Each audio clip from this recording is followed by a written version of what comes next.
All right, a little while back, somebody was asking me about gas mileage and engine build, and it's been something that's been rattling around my brain, and I figured I'd just make an informational video on this right now. And how to get the best gas mileage on your Volkswagen. A lot of people think that if you have your car are original, that's going to get you the best gas mileage, and that may not be true.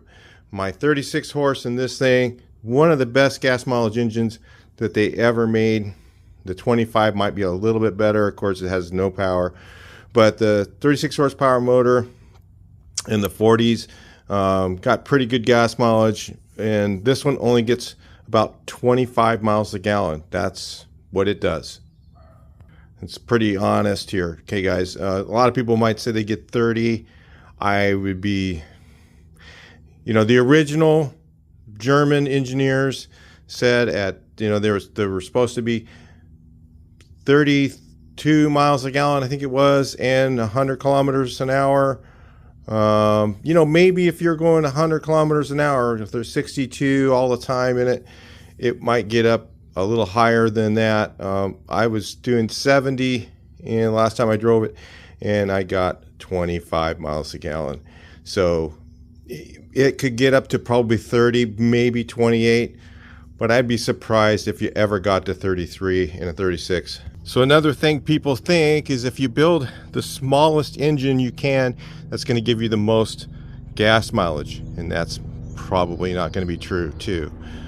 So other huge factors are your tire sizes that you have on your car and your transmission gears. Those things need to match up to your engine build.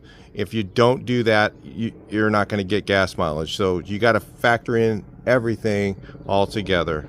So this thing with the 40 horse used about the same amount of fuel as with the 1800. Got about 12 miles a gallon with a 40 horse. So if you think, a small engine's going to get you better gas mileage, it didn't help on this thing at all. Now this bus here has a 1904 with a 2-barrel. This is a Holly Weber 2627, the old real Weber. And it gets right at about 20 miles a gallon with these really heavy big tires on it. Now I got about 22 at one point, and that's actually pretty amazing in a Volkswagen bus, and that's a bigger than stock engine. Now this 2007 gets about 15 miles a gallon. We're pulling a rack, pushing a lot more air. It all depends on the speed you're driving. Driving faster, especially in a bus, that's at 73 in the other one. And in this one here, about 15 miles a gallon when, because it's heavier, it's got all the camper stuff in it. It's got heavier camper stuff in it. It's not original. If it was original, it'd be lighter. So there's that. So anyway, heavier bus, doesn't do as good a mileage, and at 73 miles an hour, it doesn't get very good fuel mileage. And it wasn't built for fuel mileage, by the way. That one was built to run cool, regardless, go up hills, standing on the floor if I needed to, pulling a trailer. That was the whole idea of that. I'm eventually going to want to build a trailer for it. I don't know what's going to happen in the future here, because a lot of things, inflation has just been making things a little difficult for a lot of us. So there's that. That's why I think a lot of people are very concerned with gas mileage when they want to build their engine. So the trick is this: when you're building your engine, you want an efficient burn. You don't want too big of a camshaft, but you don't want too small a one. If you can get the optimum RPMs and fuel consumption and burn at those RPMs that you're driving on the freeway, that's going to give you the best thing. So your typical VW, they always say, is 3,300 RPMs on the freeway is the sweet spot. It could be a little less than that.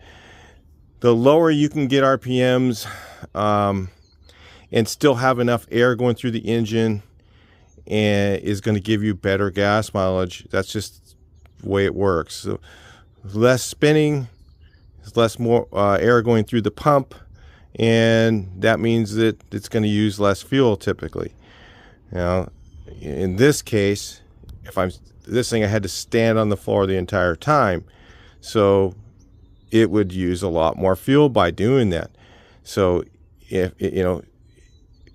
where your pedal's at is going to make a difference too. So if you're constantly standing on the floor to stay at that RPM because you've got a smaller engine than the weight of the vehicle, then you're going to have a problem with that.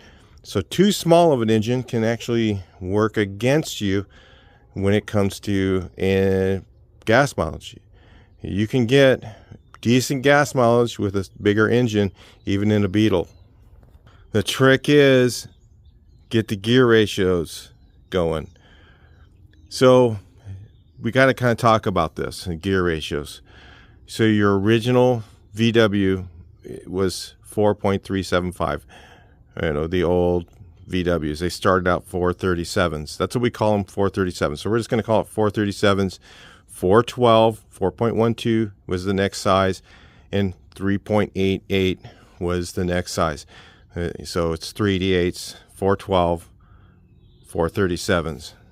Those were the gears that they had. Your buses, instead of being a 1-to-1 fourth gear, they had a 0.82. So you have to do a little math. 0.82 was in the buses. It's also in some of the Beetles. Let's talk about some of this stuff. And in the Beetle, the fourth gear, standard fourth gear, was 0.89. So it was not a 1-to-1 fourth gear. So in your regular Chevys and stuff like that, people go, yeah, I'm running 373s or whatever. It's 373s at 1-to-1. You have to take your calculator and put in 0.89 times the final drive of your transmission, and that'll tell you what your actual final drive is. So that's how you calculate it. So in your early Beetles, based on information from the books, I'm not sure, there was a gear ratio change somewhere in the early ones, I think, but I can't find it in the books. It says they're all the same in some places, and then I saw there was a gear ratio changed in another one of my books, the Old Climber Manual, which had some really cool stuff in it. But in the early Beetles, they had a 437 gear set, okay, ring and pinion, and then they had a 0.82 fourth, and they also had a taller third gear to go along with that. Now, my guess is in the 25 horse era that maybe they had the 0.89 fourth, and that's what I was reading in the books. Just from memory, I don't have the book sitting in front of me and go through it and figure it all out. But it's something you could look up if you wanted to. And then the 36 horse, which this was a 36 horse car, this was a 36 horse car, they definitely had the 0.82, the same gear that was in the bus. Now what that did is it kind of made up for the gear reduction boxes that are in the buses. The early buses had the 1.39 to 1 gear reduction box, and then the later models had the 1.26 to 1. So you got to kind of dig in on gear ratios. Gear ratios is just as important as the engine size and the engine you build when it comes to gas mileage. So the early split case transmissions had a taller fourth gear. Then in 1961, they went to the full case transmission.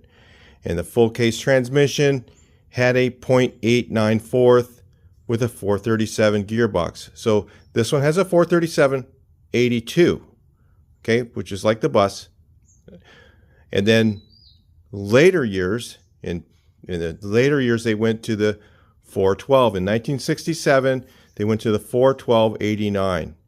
And that was a lot better gear ratio than the 437. The 437 with the 40 horse, you were screaming going down the highway. You know, I don't know how they would get very good gas mileage with that engine screaming as high as it was. You know, I don't remember my 40 horse with the 437 getting much better than 25 miles a gallon. Okay. Now, I've run them with a 412 with a 67 and later transmission, 67 to 73 or something like that transmission, okay? And that gearing, you know, worked okay, but you were gutless at the top end. On the freeway, it was just every time you went up a little hill, you know, you'd lose power and all that. So the 40 horse really, I don't know, I almost think the 36 had better torque because it seems to go up over those little hills in the freeway better than the 412 did with this thing. And I think the 412 final drive and the 36 horsepower final drive with the split case transmission is very close to the same. Okay, because remember, this is a 437 82. I know these are a lot of numbers.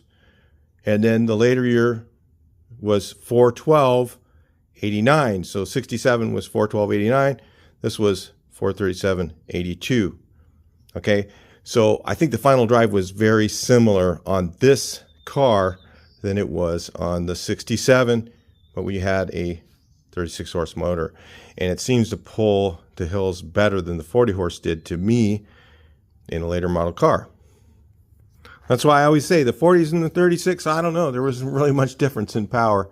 Maybe it was, I think that the 36 had more torque, the torque ratio was higher, and the 40 horse maybe had more horsepower, a little less torque, and evened out almost the same. Very, very close. But my 40 horse car didn't get very good gas mileage because it was screaming going down the highway. So in 73, I believe, the Super Beetle came out with the 388 gears. And let me tell you something. If you have driven with a 388, it is way more pleasurable to drive on a Beetle. My cousin had a 69 Beetle. The transmission went out. What goes out on those old Beetles was they had, right around that era, I don't think it was 68, 69-ish, they started using these fine-tooth third and fourth gear, and guys would call it quiet third and fourth. And I don't know when it was they came up with the splined transmission, and it was harder to find. I don't know, I'm not a transmission guy, but it was harder to find gears to run the keyed third and fourth. Maybe you can put keyed third and fourth in and have a keyed that section of the transmission. I don't know. There's keyed and spline gears, so it becomes a little complicated to do the modifications, you know. So the third and fourth went out on that thing, and the little teeth, they're real fine teeth on the third and fourth to make it quieter. Those little teeth ended up transmission, wasted the whole thing. That was the thing that went wrong with the transmissions back in that day. So we got a 388 gear set transmission for it, and man, what a difference. I remember driving down the freeway, the motor's a lot quieter, the gas mileage was better. Okay, the 16 single had plenty of torque to pull that gear. So the Volkswagen engineers, okay, a lot of people say, well, the Volkswagen engineers were always right. They did the best thing. Why do you think they improved it later if they did the best thing all the time? Okay, so the 388s to me are the way to go. If you got a Beetle, I like a 388 gear set, stock circumference of the tire. Now you can run whatever width or whatever you are, but if you go on those tire size charts and you take a 165/15 and you see the height, I think it's 26.5, or I don't remember. I used to know all this stuff. The inches on there, and you look at the tire size of the tires that you have on your car, make sure they are not shorter than the stock ones. They should be the same height, or even maybe a little bit tiny bit taller. And if you do that and you run a 388, that's going to give you a really good gas mileage. You can't do that with a 40 horse, guys. You can't do it with a 40 horse. So what I do is I'll go to a 1904. Now people will go, well, 1776 can get better gas mileage than the 1904. Honestly, it's unmeasurable difference. I got the 1904 in the bus. The additional torque you get from the bigger engine makes it so you're not pushing your foot in it as hard.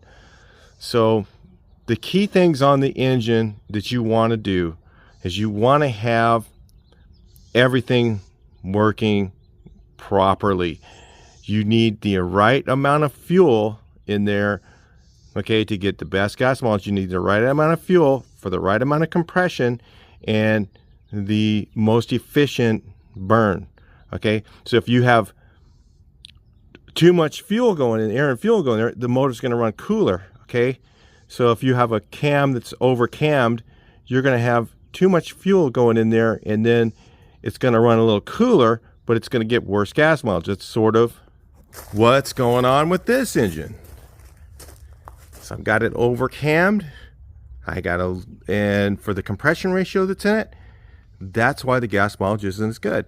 So if you can get the proper amount of air and fuel for the compression ratio, and I'll go over some numbers with you. The 2007, I don't know the exact cam size. Sorry, guys. I was going to measure it and check it, but it's around, I think, an Engel 125. Kind of big for the 2-barrel with the big valves. Okay, when you put the big valves in it, it's going to bring the top end up higher. It's going to take a little bit, and when you have a 2-barrel, that engine's would be better performing at a higher RPM. So if I put bigger carburetors on it, it would really haul ass. But so I kind of left the room in there to do that if I wanted to someday. So if you want to run a better engine than the stock one, get a little more horsepower, and still get amazing gas mileage, here's kind of how you do it. To me, the 1600 is kind of dead. Because if I'm going to put an engine together, and if you guys say, oh, well, the 1600 is great, it's the best engine ever made, blah, blah, blah, okay. All right, have you ever driven one that's counterweighted? Have you ever done it? If you've never done it, then you don't know, okay? Until you've driven a counterweighted engine, you're not going to know what one that feels really smooth is like. 1600s were shaky and rattly to me. After you drive after you drive a counterweighted engine, oh my gosh, it's just so much smoother. It's why that they use them in the Porsches, guys. Porsche was a premium car. VW was a cheap car. They put counterweighted crankshafts in the Porsches because they worked better. So take advantage of what's available today. Counterweighted crankshafts are very inexpensive in proportion to the engine build. Okay, it's a really small amount of money to put into it. Even if you're gonna go 69, I have no idea why you would, but if you're gonna go 69, definitely do a counterweighted crank. I stay away from the cast ones. It's just, I don't know. Maybe some guys will say cast is okay. I would just stay away from it personally. If you're gonna spend money on something that's good. The 4340 or 4140 cranks to me are way better. Or you can, if you want to go old school, you can go to DPR and have them make you one. And they can do that, and they do an excellent job at that type of thing. If you want to stick with the original Volkswagen stamped crankshaft and have them weld the counterweights on it and all that, you can do that if you want. But personally, it's actually less money to me to go to China and get the crank. Sorry, I mean, it just is. So, crankshaft counterweighted, 74 stroke, to me is the way to go. So, if you want to build the smaller one, the 1800 is actually really good because it's going to give you a couple of things, guys. The 1800 is going to give you a thick wall cylinder on the upper. And what that does, the thick wall cylinder for lasting longer, is going to give you a thicker wall up here, right? in the top of your cylinder. And what happens is when your engine gets hot, it doesn't get hot evenly. Okay? It gets hot spots. Okay? There's places where the air doesn't get through. Maybe a freaking animal left something in here and you don't know about it, and it's between the cylinders. And it's getting a hot spot right here because of that. Something went in there, you know, at some point. Maybe you were driving it. You didn't even know. It was in your garage. And who knows? Piece of hay. I don't know. So it'll get hot right here. Where if you have a thicker wall cylinder, think about this as if you've ever cooked in your kitchen or made eggs. I think everybody's made eggs. Take a real thin plate. You know, if you're camping, you get your real thin, lightweight aluminum camping gear, and you put your egg in there, and it's going to hot spot in one area where the flame is. It's going to be hot spotting right there. Now, if you have the same thing, if you got the nice Cuisinart super thick base, it's going to cook more evenly. Okay, the same thing happens in your cylinder. Okay, so if you have a thick wall cylinder, the top is really nice and thick. Then what happens is your heat's dissipated evenly through the cylinder, and it'll help dissipate from those hot spots, causing damage to your engine. You know, so damage-wise, it can be better. Now, the argument is the base of them is real thin. It is okay, but where your big problem areas are usually up here where it's firing. So to get the most efficient burn, all right, so I say 1800, 1904. The reason I'm not talking about the bigger ones. The 92 thick wall is excellent, okay, to use too, because it does the same thing as the 1800. So if you go to the 92 thick wall, that's going to work really well.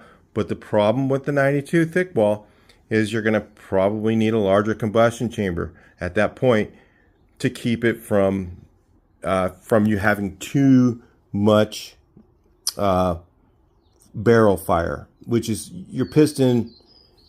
It does not go to top dead center. It's, you know, you've got 60,000, 70,000, 80,000.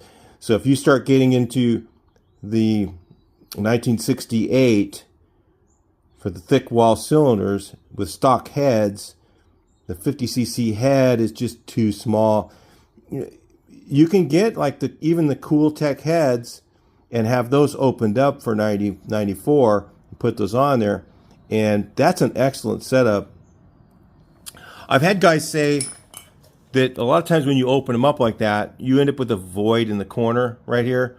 Honestly, that does not affect anything. I've had guys tell me, "Oh no, that's no good." You know, it's like it doesn't really affect anything because that cylinder's so thick up there that it's going to cover as much as the original portion of that. Okay. On a 94, it might, okay? There's going to be, you know, you're taking risks with 94s. With 92 thick walls, with this thing open in 94, you have that little void right here, right? And with the little void right here, you have just as much material from the cylinder covering just as if you didn't have that void, okay? You have plenty of material covering it. I don't know if you understand what I'm saying, but that's what I'm talking about. So the thing you could do if you wanted to go even bigger to the 1968 and keep the small valves, okay? The bigger valves are going to affect your gas mileage, all right? I'm just telling you that. They will affect you. We will give you a little worse gas mileage with big valves. Unless you use an extremely small cam, which, you know, I mean, I don't know exactly how to talk about that, but you're probably going to have more gas mileage with the smaller valve engine than you are with the big one. More of the time than you won't. Let me just put it that way. I'm not saying that you can't do it with big valves. You probably could, I don't really know how to do that. Let me just put it that way. So if you go with the 1968, that sort of thing, and you're going to have to get new heads, you could go with the Cooltech ones. It's spelled K-U, I don't know, start with a K. I have no idea how they spell it. The Cooltech heads, they are Autolinea made, Autolinea casted, I believe, and they have stock valves, and then you'll need to probably add single high-res springs, maybe, depending on which direction you go. We're going to talk about camshafts next. And that would be a good engine for basically a tractor setup. You know, you're going to have something that's going to be pretty tough. It's going to take some heat because you got thick wall cylinders, you got a little bit bigger engine. You could lug it a little bit more and it'll still, you won't be stepping on the gas very hard to stay at 65, especially if you got the taller gear sets. In the buses, if you have gear reduction boxes, you can do the 3, if you're trying to get gas mileage, you can do a lot of times the 344s aren't available anymore. I think they are only in Chinese gears. Maybe you don't want that. Maybe you want the better gears. I would recommend that. If you're going to go with the 388s, you can go with the 0.77 fourth gear, which will give you the better freeway RPMs. And then you build the bigger engine and you run at a lower RPM. Is it going to have enough air going through it? Sure. If you've got a doghouse fan shroud, doghouse fan, nice thick fan, it's going to have enough air going through it. Okay. I run mine. It doesn't get hot if your jetting is correct. The thing is, if you're going for the 2-barrel, now you can do all this with a stock carburetor. Okay. The stock carburetor is going to do pretty good. But you're going to need to change the jetting on it and get the jetting spot on, because a lot of guys are saying, oh yeah, you got to run a vacuum advance because, listen, the reason they have those problems in the later models is because they ran them lean for smog. So you need to pump up those primary jets and the main jet. Yeah, it's going to use a little more fuel, but you need to do that, really. If you're running it too lean, then it's going to get hot. And then you're going to want to put more air through it.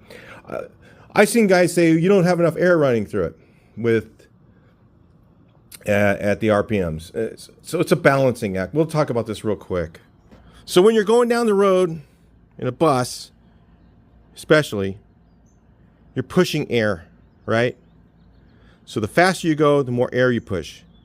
That's constant resistance on the car, okay? So it's a balancing act. If you go too fast, okay, then you're going to push too much air, and it's going to cause resistance and make the engine run hotter. So in order to make that work a little bit better, you need to have things like you might need to have a larger main jet. That's where your lean and rich is really going to affect you. What guys do is I say, well, I'll go faster down the road, and I get more air through my engine, and it doesn't run as hot. Well, maybe not. It all depends, like I said, the air you're pushing, if you're behind vehicles, there's a whole bunch of other factors in there. So like a guy was saying, my engine's, like vapor locking because I'm not giving it enough RPMs. Well, it's may not be the problem unless you're lugging it really bad, okay?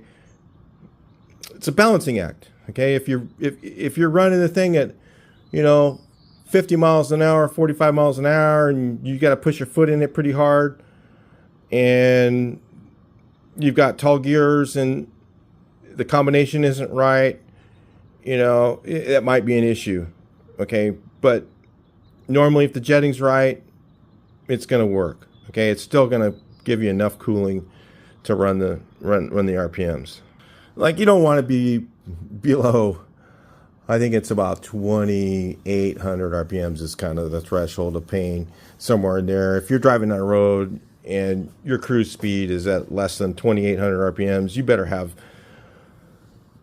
a lot of stuff right, okay? Because you're pushing the edge. 2,600 or 2,800 to 3,200, somewhere in there, going down the highway is possible to have running cool. And now if you're getting those RPMs and you don't have dual carbs, you can get pretty darn good gas mileage. You can be up in the 25 to 28 miles a gallon area, just like a 36 horse does.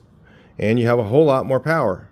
So that kind of gets you in the right direction. Camshaft. The cam you want to use is, you're not going to want to use too large of a cam. Now again, bigger the camshaft you go, the cooler the engine can run, because you're putting more air and fuel volume into the firing combustion chamber. And if your compression ratio is not enough to fire all that fuel, it's going to run a little bit cooler. It's kind of how it works, giving you a little food for thought. Take that as you want. This is how I do it. So what you can do with the cam is, people go, oh, we'll use a stock cam. A stock cam is almost too lean to me. I don't like the stock cam. I'll always want more duration than when the stock one puts in. So these cams you could use for this, and if you guys are looking, hey man, I want to do the cam, but it's too expensive. Listen, there's people that regrind these, okay? So the place called Precision Camshaft Services in Montebello. You take them a cam, send it to them or whatever. I don't know how they do mail order, maybe not, probably not. There's a pretty simple place. You take your cam in there and you tell them, okay, what do you want? A lot of times they'll look it up and they'll say, okay, I want a Web 86. Okay, Web 86 is a nice grind for a gas mileage engine. Okay, and if you want to get more power out of it, okay, you can run it just the way it is. Okay, and it's like a cheater cam. Okay, CB Performance makes a cheater cam. There's a cheater cam they have. I forget what it is. They just look up cheater cam. You'll find it. It's pretty easy. The cheater cam specs for the smaller engines will give you good gas mileage. Okay, because you'll get a little more air and fuel for the bigger size engine. The bigger the engine, the more air and fuel you need. So the bigger the camshaft. All right. So if you're especially when you're running stock valves, you're not getting it any other way. It's only getting it through the cam. So bigger cam, bigger engine. Really important to do. So what you can do is you can get the cheater cam, put it in there, and with the cheater cams, you don't even need the single high rev springs, but I absolutely recommend putting them on. If you're doing your heads, put the single high rev springs on. And the reason is for the next part of this. So if you put it together and you feel like, this thing's a little slouchy, and you use the cheater cam, what you can do is you can add the ratio rockers to it. You can go to the 1.25 rockers. So here's some cams that I would look at. The Web 86 is, again, that's one nice, if you just don't go, like my bus has a Web 86 in it with 1.25 rockers. They can go up to 1.4 with that cam. I wouldn't do it. The 1.25 rockers, I think it comes out to 400 lift or something like that, and 265, 268, 270 duration somewhere. I don't know offhand, something like that. Okay, so it's pretty small. Okay, but that, you listen to that engine, it does not sound like it has a small cam in it. It sounds a little rough because it's on a single carburetor. So you can start with the cheater cam spec one. The Web 86 is super expensive. You could actually have those guys regrind your cam to that spec. They'll do it. Okay, and they're not going to do it with the 36 horse guys. This is a 36 horse cam. You see how much, what they do is they take material off of here, okay? And because they take material off of here, they leave material up here, and they are able to get a higher lift and more duration by doing that, and then regrinding the profile here to meet the new spec. Okay, so you're only going to go so far. These cheater cam specs will be fine with the stock cam. 1904. This has a Web 86 grind, 125 rockers, and ported heads, stock valves, running 9-to-1. The reason I'm running 9-to-1 is because I have stock heads on there, and the heads I had were 48cc. So yeah, this is what I had. I just had them laying around, so I just used the ones I had. If you're buying new stuff, you get the right stuff. Get the ones with the larger cc combustion chamber, because then you can play around with stuff a little bit more. So again, the reason I say the cheater cams and then racer rockers is because you can put it together with a little bit smaller cam in it, and if you wanted to later on, you could try the racer rockers and see if you like that. You know, there's just playing around with it a little bit. So if you see here, these have a lot more surface area on this side to take off and to give to your other side. This is your normal flat cam for 1600, 40 horse 1600. And you can do that very inexpensively when you're rebuilding your engine. So if you're thinking, you know, that's going to cost too much money, it can be absolutely cheap to do. And then just use stock German lifters, have them reground. Same place does that. You can send a set of stock lifters in. Never, I don't care what cam you put in your engine. If you pull out German stock lifters, do not throw them away. The lifter cores are getting very, very slim for guys like me who are too cheap to buy new lifters. And the guys will tell me, oh, well, you know, they don't last. And bull crap. I ran the hell out of these. We used to run these all the time. This was the old trick of the 80s to run a a cam that was reground and run German reground lifters. They last plenty long. Okay, if you want to spend the money, go for it. You know, it's up to you. If you want to get, you know, the ones from Scat, the Scat lifters, the lightweight lifters with the little hole in them, those are really good. Okay, those are the ones that I would use if I'm going to buy them. So anyway, you can do that. And get a brand new cam from wherever, Webcam or Engel, whatever. Okay, or from, actually, the best deal on cams is actually from Scat. The Scat has the C20. Okay, let's talk about C20. C20 is, I think it's 365 lifts, so it's really not very aggressive at all. And then you can add the 125 rockers, it goes to 400. It's very similar to running the Web 86 and a little bit cheaper. All right. And it has a little more duration, I think, than the Web 86. It's got like 277 or something like that. Just saying offhand. I don't have the specs sitting in front of me. You guys can look those things up. I'm just giving you the information to look up. So that's another cheap way to go. And you can start with the cam, without the racer rockers, and then if you decide, you know, I'd like a little more poop in here, maybe it's just a little slouchy, doesn't quite have enough top end, you're going to get a little more top end if you add the racer rockers to it with a stock carburetor. So the whole thing is, the dual carbs would suck up a lot of fuel. So if you really want to stay away from you want to get good gas mileage, you want a little more power, the 1800 or the 1904 or the 1968, if you're buying new heads, you can get the Cooltech ones and then have them opened up. Okay, they're 57cc. They pretty much will get you to that next level.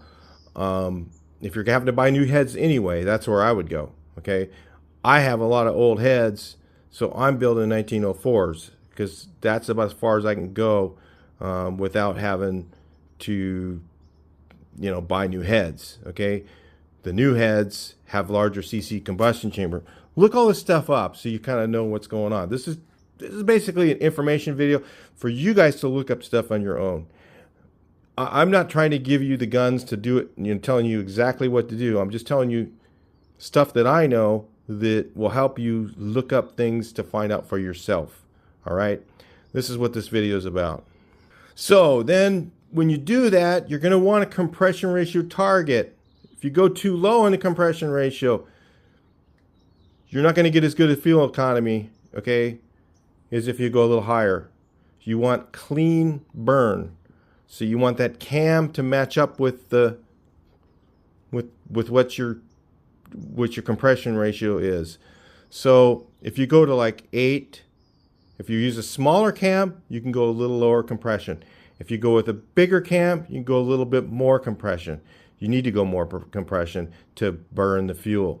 And the same thing with the engine. If you go with a smaller engine, so if you go with like a 1800, you might want to start with the cheater cam, okay, to get gas mileage, and then eventually you're going to want to add the cam. Now, if it's a single port, then you're going to want a little more cam. You know what I mean? Because you're not going to get enough air and fuel in there with a single port. All right, so having a little bit bigger cam with the single port is probably going to help out with power. My single port 1600, in an 1800 would probably be about the same type of thing. I'm running like about a 400 lift, 268 duration cam with a 1600 with a single port and ported heads. And let me tell you something. That sucker rips. It's at a 8 1/4 to 1 compression ratio. I did a little bit of porting to it. I mean, that setup was ripping fast. I mean, it would just blow away a stock dual port motor. Blow it away. Okay? But it just doesn't have a lot of top end.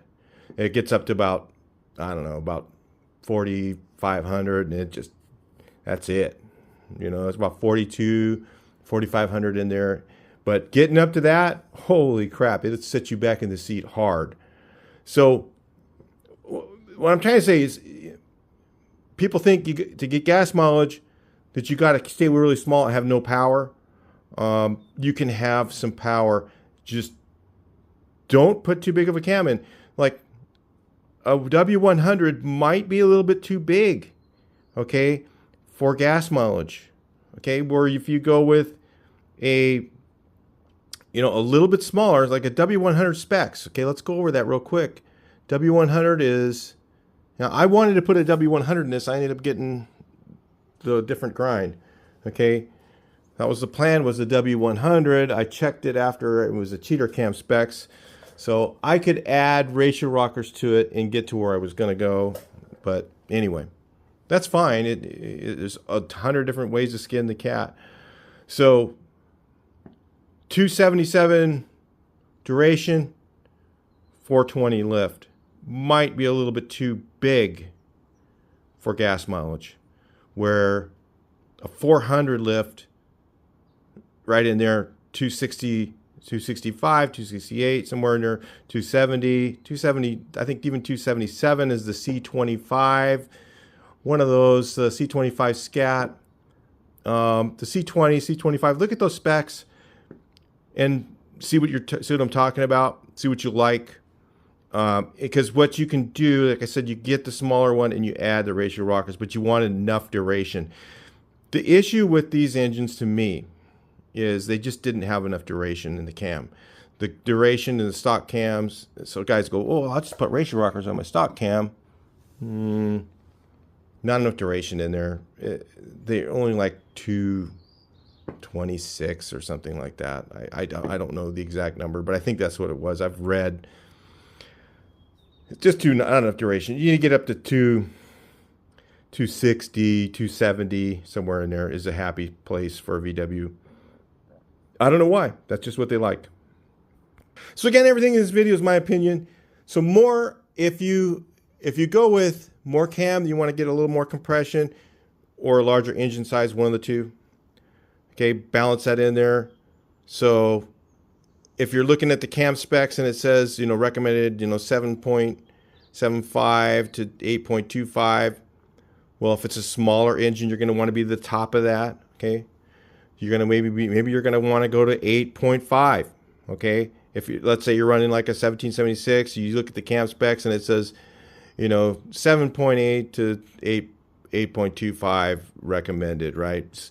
So you decide, okay, I'm going to go to 8.5 because I got a smaller engine. If you go to a bigger engine, maybe you're going to want to go a little lower on the compression ratio. just food for thought, because you want it to balance out to get a clean fire.